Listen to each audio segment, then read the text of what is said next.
Welcome back everyone, and thanks for joining me. In this episode we will discuss what PTSD is from a medical perspective and provide insight into the human impacts of the condition. To provide this insight, I would like to welcome Royce Hardman from Trigger's Big Trek, who's going to talk about the effect PTSD has had on his life.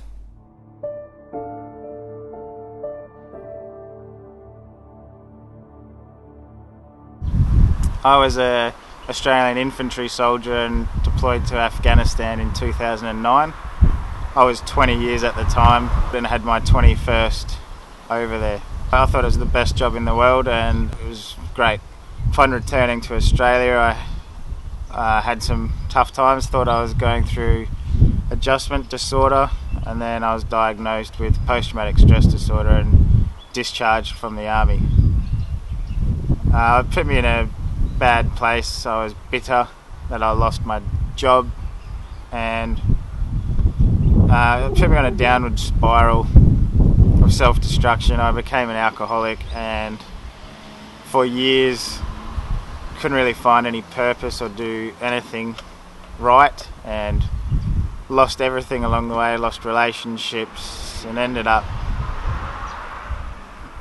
very isolated. I moved to a town where I didn't know anyone, isolated myself, sat inside by myself and drank alcohol until I hit the point where I decided it would be better to end my life than go on, and I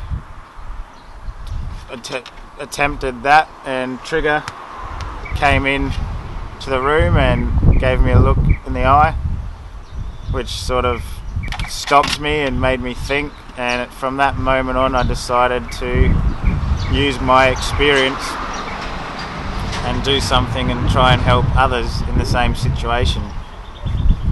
So I came up with the idea of Trigger's Big Trek, and Trigger and I are travelling around Australia raising awareness of post-traumatic stress disorder. Thanks Royce for sharing your experiences. I would now like to illustrate the underpinning brain physiology by referring to this diagram. This diagram is a picture of the left-hand side of the brain, showing all of its major lobes. It's orientated so the occiput, or the back of the head, would be here, and your spinal column would go down there. The frontal lobe is also where the face would sit.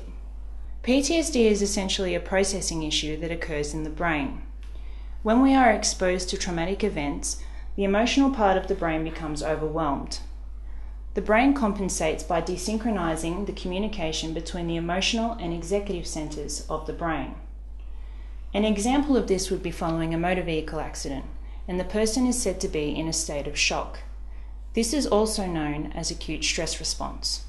This process is instinctive and involuntary and happens no matter who you are or what level of training you have had.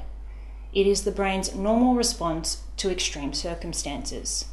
When it is safe to do so, the brain will start to re-engage communication between the executive and emotional functions of the brain. Sometimes when this happens, this process is incomplete. The brain's communication networks do not merge together as they once did. The traumatic event is not processed and remains stuck in the emotional brain. The person will exhibit post-traumatic stress disorder. I liken this to a fracture in any given part of the body.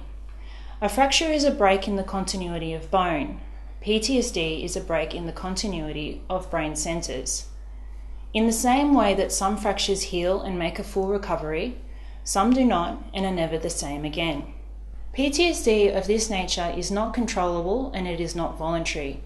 It is no indication of someone's strength of character, which is why some of the best soldiers I have worked with have since developed PTSD. There is no medical evidence that suggests PTSD is a weakness, and I hope after watching this video you are of the same opinion.